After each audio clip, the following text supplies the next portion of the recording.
Isang magandang araw po sa inyong lahat, mga minamahal kong mga kapatid sa Panginoon. Ito po ang inyong lingkod, si Pastor Ruel Camia po, mula po dito sa Winnipeg, Manitoba, Canada, para po sa ating pag-aaral ng Salita ng Diyos ngayong umaga. Welcome po sa Tinig ng Pag-asa. Ang atin pong pag-aaral ngayong umaga ay pinamagatan ko pong Following Jesus means taking sin seriously. At kung meron po kayong mga banal na kasulatan, samahan niyo po ako sa atin pong pagbasa ng talatang pag-aaralan ngayon. Ito po ay matatagpuan sa Book of Mark, chapter 9, verses 42 hanggang 50. Ganito po ang ating mababasa. If anyone causes one of these little ones, those who believe in me, to stumble, it would be better for them if a large millstone were hung around their neck and they were thrown into the sea. If your hand causes you to stumble, cut it off. It is better for you to enter life maimed than with two hands to go into hell where the fire never goes out. And if your foot causes you to stumble, cut it off. It is better for you to enter life crippled than to have 2 feet and be thrown into hell. And if your eyes causes you to stumble, pluck it out. It is better for you to enter the kingdom of God with one eye than to have 2 eyes and be thrown into hell, where the worms that eat them do not die and the fire is not quenched. Everyone will be salted with fire. Salt is good, but if it loses its saltiness, how can you make it salty again? Have salt among yourselves and be at peace with each other. Pagpalain nawa ng Panginoon ang pagkabasang ito ng kanyang mga banal na salita na sa araw pong ito'y ating pagbubulayan. Ito po'y ilan sa mga kataga sa Biblia na kailangan nating unawaing mabuti. May mga mabibigat na salita ang Panginoon dito na kung magkakamali tayo ng interpretasyon, sa halip na ito ay makatulong sa atin, ay ikapahapahamak pa. Kaya mas mainam na tingnan natin ang mga talata ayon sa liwanag ng katuruan mismo ng Biblia at ng ating Panginoong Hesukristo. So, ang theme ng ating pag-aaral ngayong umaga ay ito. Jesus Christ calls His follower to a radical holiness, a sincere humility, and a persevering faith. Huwag niyo kakalimutan mga kapatid, na nang si Jesus ay tumawag ng kanyang mga tagasunod, kasama sa tawag na yon ay ang pamumuhay na bago. Hindi po pwede na ang mga magiging tagasunod ng Panginoon ay walang ipagbabago sa buhay. May mga would-be followers si Jesus na sana'y naging follower pero may mga excuses at alibi. Like for instance, merong isa na sabi, susunod ako sa iyo, pero pwede po bang ilibing ko muna ang aking tatay? Ano ang sabi ng Panginoon? Ang sinumang nagnanais sumunod sa akin ay will deny himself, will follow the cross, and will follow me. Yung lalaki na nagsabing ililibing niya muna ang kanyang tatay, ang sabi ng Panginoon, let the dead bury its own dead. Kaya mga kapatid, makikita natin na ang pagsunod sa Panginoon ay hindi katulad ng mga pangaral ng maraming mga pastor ngayon. Na kapag sumunod ka sa Panginoon, magiging maginhawa buhay mo, magiging maayos ang relationship ng pamilya mo, aasenso ang negosyo, magkakaroon ka ng trabaho, babait ang mga anak mo, at ang relasyon yung mag-asawa ay bubuti. Wala pong ganon. Hindi po ganon. In fact, ang hamon ng pagsunod ay talagang hamon. It is a challenge. And it is not easy. Kaya ang theme ng pag-aaral na ito, ayon sa ating binasang mga talata, Christ calls His followers to radical holiness, sincere humility, and persevering faith. Ano ang goal ng pag-aaral na? Ipagpauman ninyo, medyo under the weather po ako, yung aking boses ay hindi masyadong usual. Hindi katulad ng dati. At medyo nahihirapan po akong magsalita. So, ang aim po ng ating pag-aaral ngayon is to urge believers to deal seriously with sin, live in peace, and remain distinct in the world. So, 3 bagay ang tema ng ating pag-aaral: radical holiness, sincere humility, and persevering faith. Ang goal ng ating pag-aaral ay hamunin ang mga mananampalataya na i-deal ang kasalanan seriously. Hindi tayo pwedeng makipaglaro sa kasalanan. Hindi natin pwedeng tingnan ang kasalanan lightly. We need to look and deal with it with seriousness. Second, we'll need to live in peace and remain separated in the world. Yes, we are in the world, but let us be separated by not doing what the world wants us to do. Let us be distinct in the world. And this is the theme, and this is the aim of our study for today. And I hope mabigyan ko ng justice ang pag-aaral na ito. So atin pong tingnan, when we follow the Lord Jesus, He changes everything about our lives. Amen po ba? Nang sumunod tayo sa Panginoon, binago niya ang ating mga buhay. Kahapon ay ating pinag-aralan ang buhay ni Sakeo. Kahapon nga po ba yun? Kahapon. Si Sakeo po ay natagpuan ng Panginoon. It was Jesus who was seeking Him. He sought Sakeo. At nang natagpuan niya si Sakeo, ano nangyari? Binago ng Panginoon ang buhay ni Sakeo. At that was very evident sa ating pag-aaral kahapon.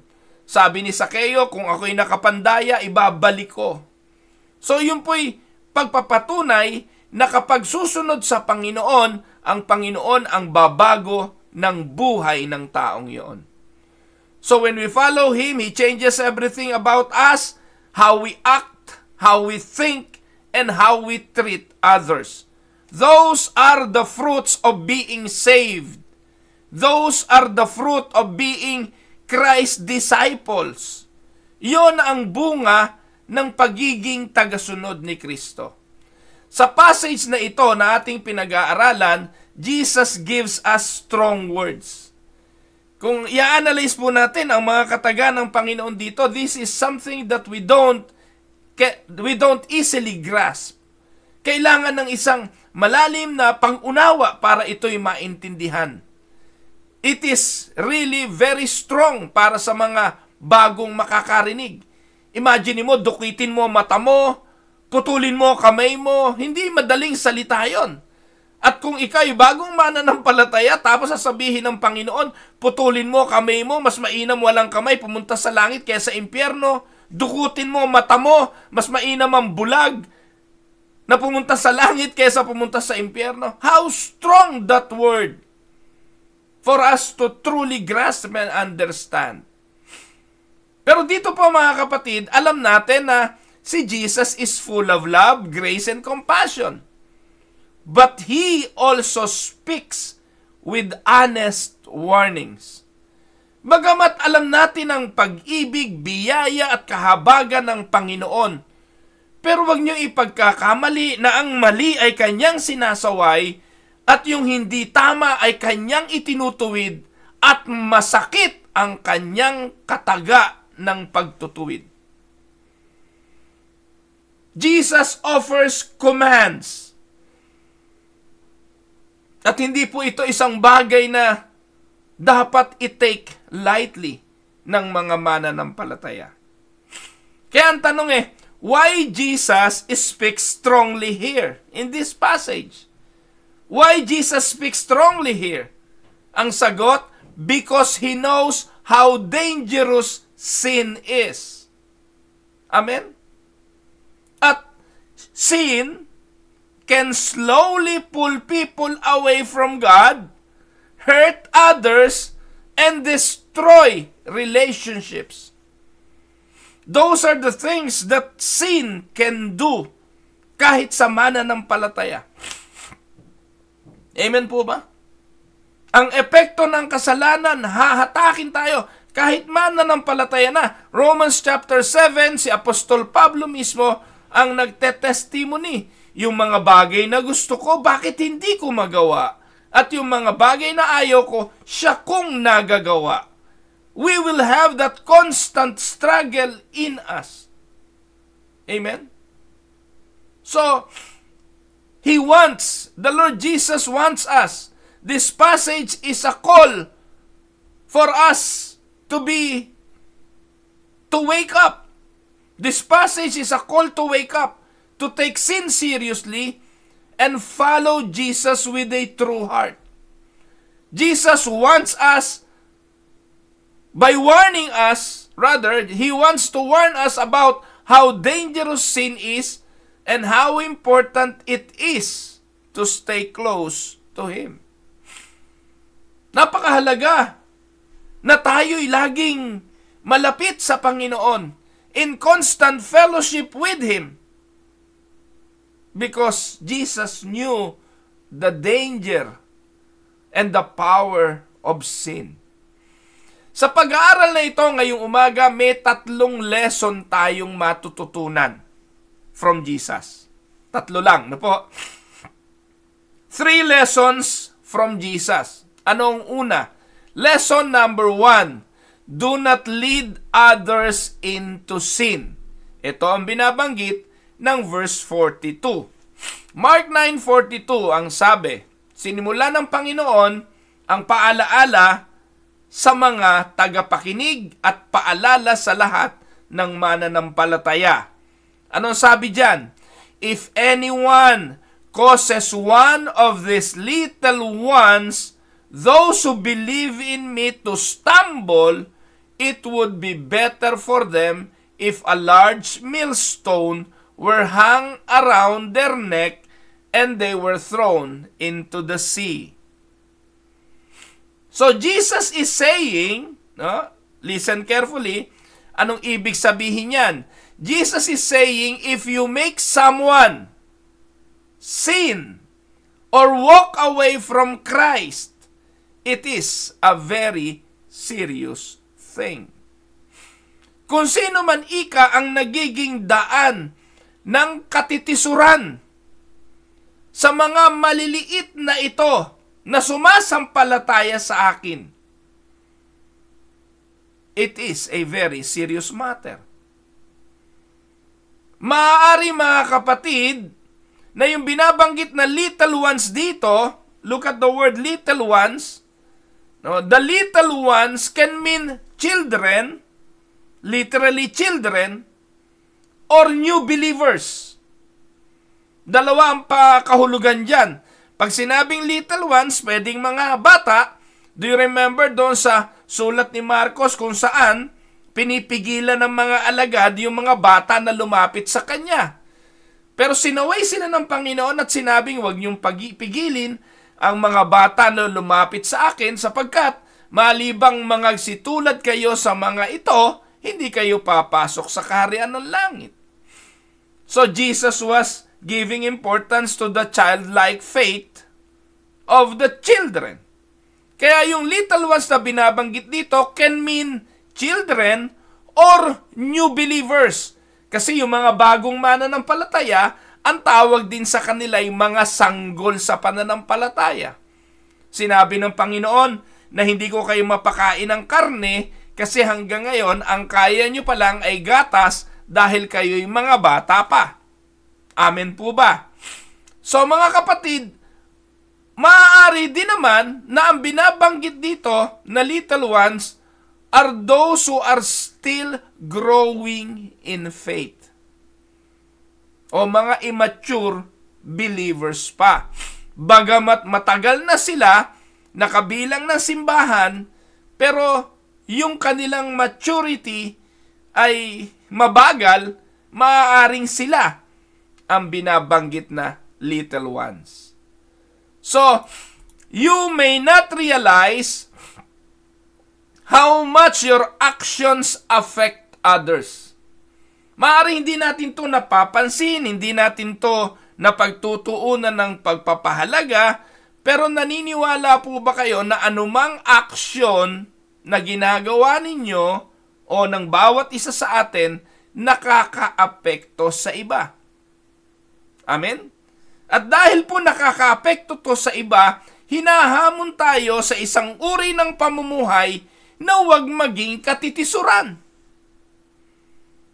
Tatanungin ko po kayo bilang mananampalataya, at one point po ba, at one point ng buhay ninyo, hindi po ba kayo naka-experience na kayo ay ma-offend o madismaya o kaya'y matisod sa naging buhay ng iba, ng fellow believers?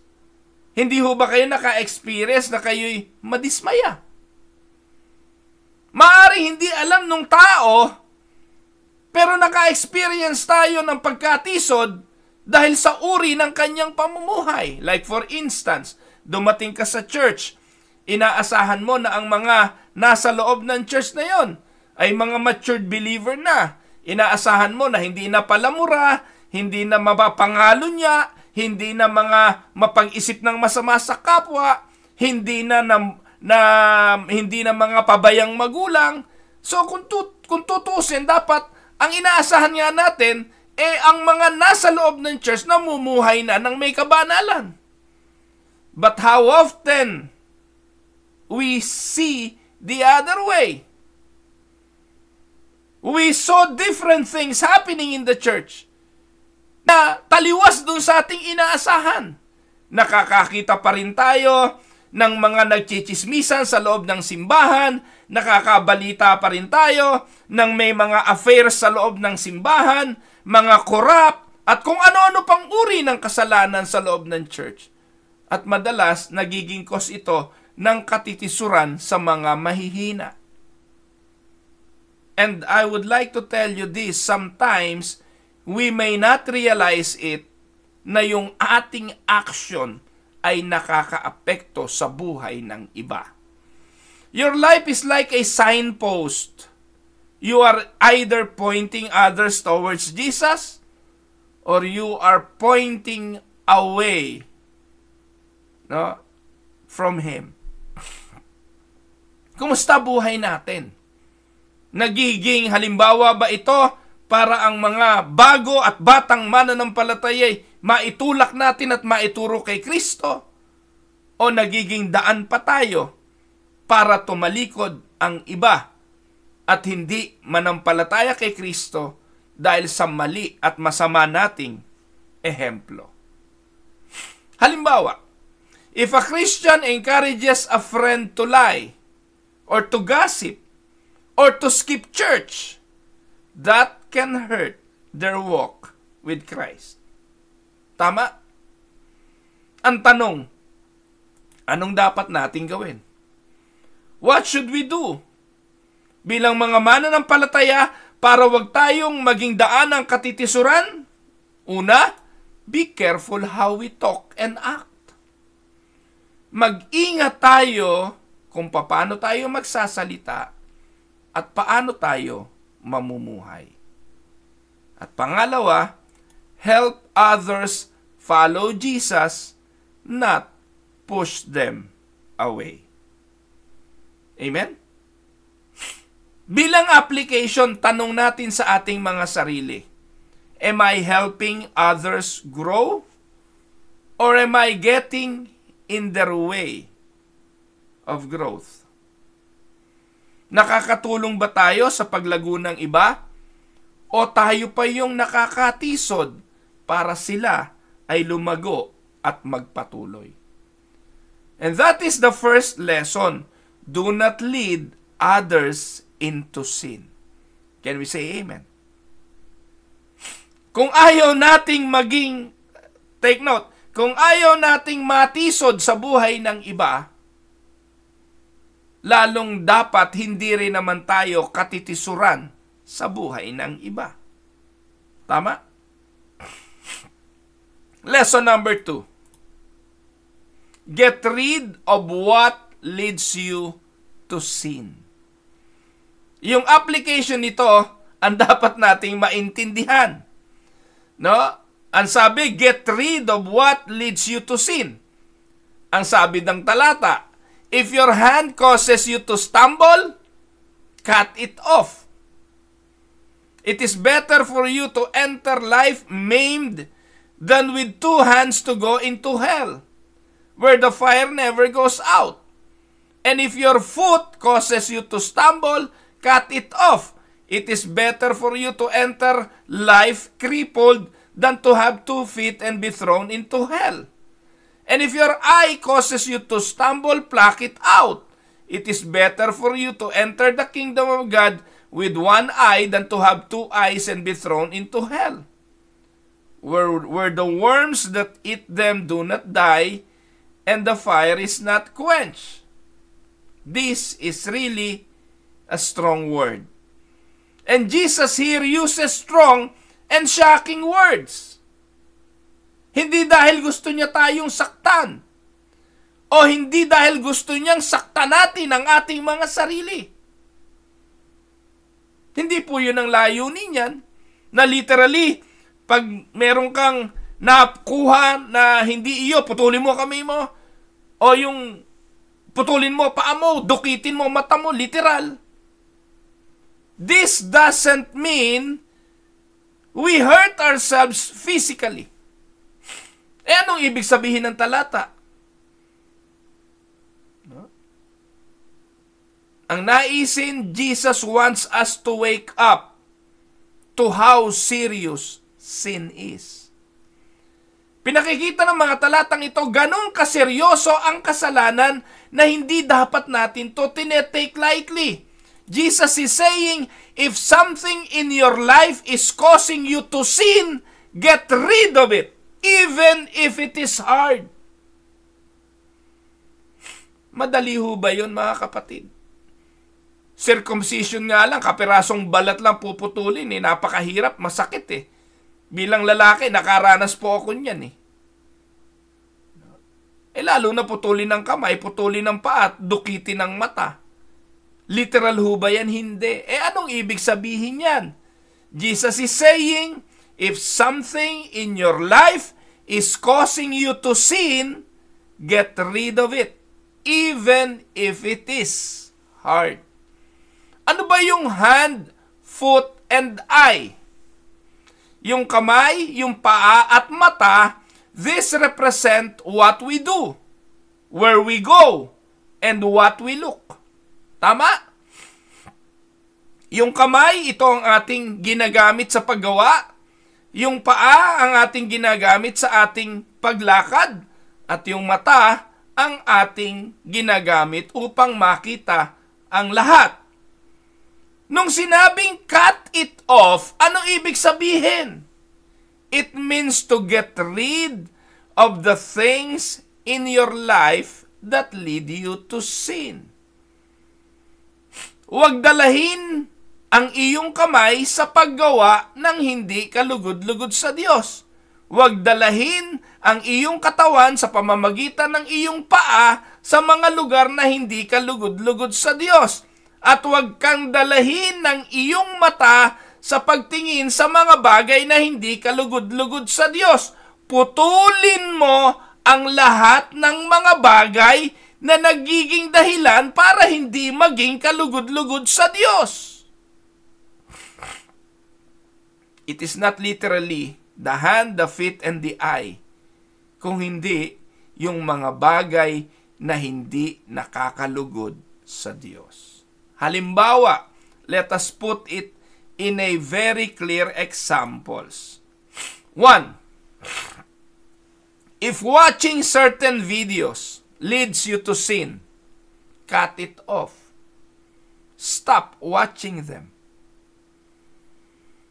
If a friendship pulls you away from God, set boundaries or step back. If necessary, cut it off. Marami na rin po ako mga kaibigan na tinigilan ko ng makipagkaibigan dahil hindi po nakakatulong sa aking journey sa Christian life.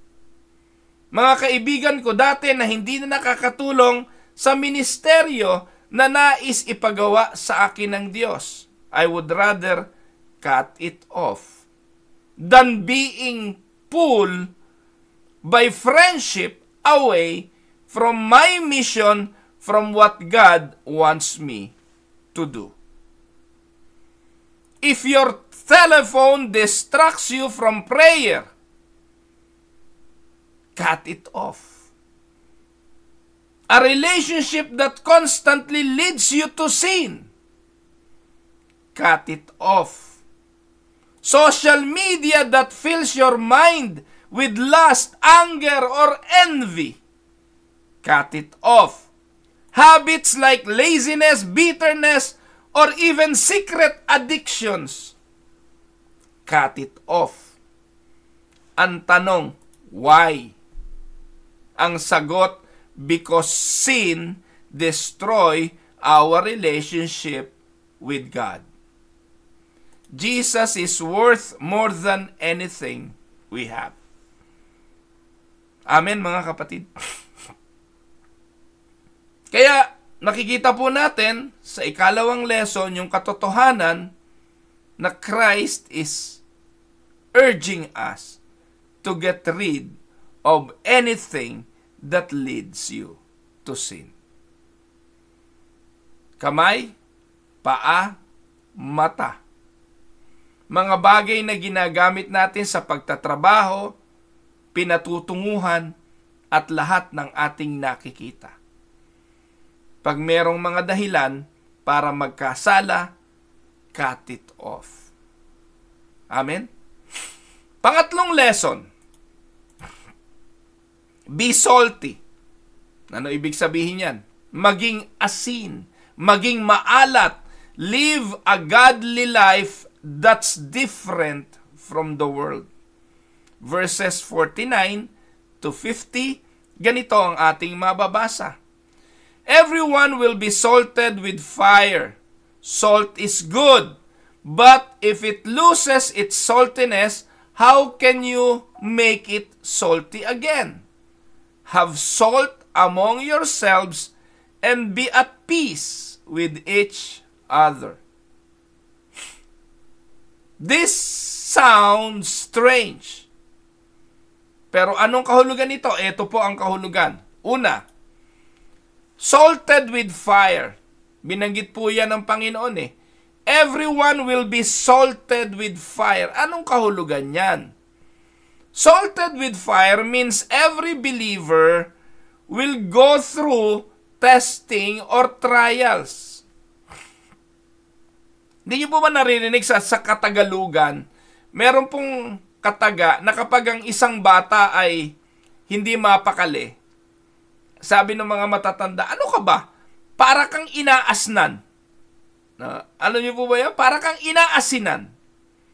Nakaranas na po ba kayong magdaing? Ano po? Di ba pag tayo nagdadaing, lalagyan ng asin to preserve? Nakakita na ba ho kayo ng paglinis ng hito, ng catfish? Nung araw na ako'y nasa Pilipinas, mahilig kaming manghuli niyang hito eh. Lalo yung native na hito, yung maliliit. Para ho linisin yan, lalagyan po namin yan ng isang dakot na asin. Pagkatapos, bubuhusan ng konting suka. Yung buhay, oh. Pagkatapos, kakalugin namin yan. No? Lalagay ko po yung misa sa timba. Tapos, lagyan isang dakot na asin, lalagyan ng suka, tatakpan ko yung timba, saka ko kakalugin yun. Naku, nagkakarambulan po yung hito sa loob ng timba. Yun na po yung kanilang ikakamamatay. At yun na rin po yung kanilang ikalilinis. So, ang sabi dyan ng Panginoon, everyone will be salted with fire. Means every believer will go through testing or trials. And just like fire purifies gold, God used hard times to make us stronger and purer. Amen? So, Ito po mga kapatid ay paraan ng Diyos para tayo ay makapamuhay ng kalugod-lugod sa Kanya. Ano naman yung nasa huling bahagi ng verse 50? Have salt among yourself. Ano ibig sabihin nun? Have salt among yourselves means be pure, be different, be useful for God's kingdom. Salt in Jesus' time meant preserving, purifying, and flavoring. Yan ang kahulugan ng asin during the time of the Lord Jesus Christ. Now, mga kapatid, what should we do? Anong dapat nating gawin? Una, stay faithful even when life is hard. Gaya ng binanggit ko kanina, wala namang pangako ng mabuti at maganda at tagumpay lahat. Sa mundong ito, ang sabi ng Panginoon, there will be trials. You will be persecuted because of me, ang sabi ng Panginoon. At sa kabila ng lahat ng iyon, stay faithful even when life is hard. Second, show kindness, love, and truth in a world full of sin. Maging asin tayo. Magbigay lasa tayo sa mundong ito. Maging preservative tayo sa pamamagitan ng pagbibigay ng kapayapaan. So work for peace and not arguments. Dito po, hinahamon tayong ipakita ang ating impluensya bilang asin ng sanlibutan ito. May silbi lang naman ng asin pag may alat pa eh. Pag wala ng alat ano silbi nito? Di ba tinatapon at ginagawa na lang daw yapakan. Po. So in application, let your life shows that you belong to Christ. Be a good influence in your family, kung nag-aaral sa school, kung nagtatrabaho sa inyong workplace. Maging asin tayo sa lugar na yan. And in hard times, don't give up. God is using the fire to grow your faith. At alam nyo, minsan mga kapatid, ang pagsubok na ito na dumarating sa buhay natin, nagiging kalakasan ng iba. Pag nakita ng ibang tao, how we handle the trials and the problems of life, nagsisilbi tayong inspirasyon sa kanila. Pero kung mananampalataya ka at unang-una kang nawawala ng pag-asa pagdating ng suliranin, paano tayo magiging halimbawa? Kaya, let us take this. Itong insight na ito maganda. Jesus doesn't promise us an easy life, but a meaningful one. He walks with us through the fire. Hindi pang nangako ang Panginoon ng maisi, ng magaang na lakbayin. Pero ang kanyang ipinangako, kasama siya sa ating paglalakbay. And we have a lot of those stories in the Bible. Sa panahon ng unos ng buhay ng mga alagad, dumating ang Panginoon, lumakad sa unos. Yun ang kanyang pangako. Here are some simple truths to remember. 1. Sin is serious. Do not play around with sin. Kahit na ano pa yan, kahit sa tingin mo, mapagtatagumpayan mo, kahit sa palagay mo, kaya mong labanan, huwag kang makipaglaro sa kasalanan. 2. Your life influences others. Ang buhay mo, ang aksyon mo, ang ginawa ng iyong kamay, ang nilakaran ng iyong paa, at ang nakita ng iyong mga mata, pwedeng maka-impluwensya sa iba. Help them follow Jesus, not fall away. Pangatlo, living for Jesus may be hard, But it's worth it. Again, hindi madali ang pagsunod kay Kristo, but I would like to tell you this. It is worth it. Pang-apat, God wants you to be different from the world, to shine like salt and light. Bagamat dito sa mga talatang ating binasa, ang binigyan lang ng emphasis ay ang pagiging asin. Huwag nating kalimutan sa ibang mga talata at sulat ng banal na kasulatan, tayo tinawag hindi lang naman para maging asin, tinawag din tayo para maging ilaw ng sanlibutang ito. Amen po ba mga kapatid? Now, here are some questions to think about. Pwedeng gamitin sa mga small group.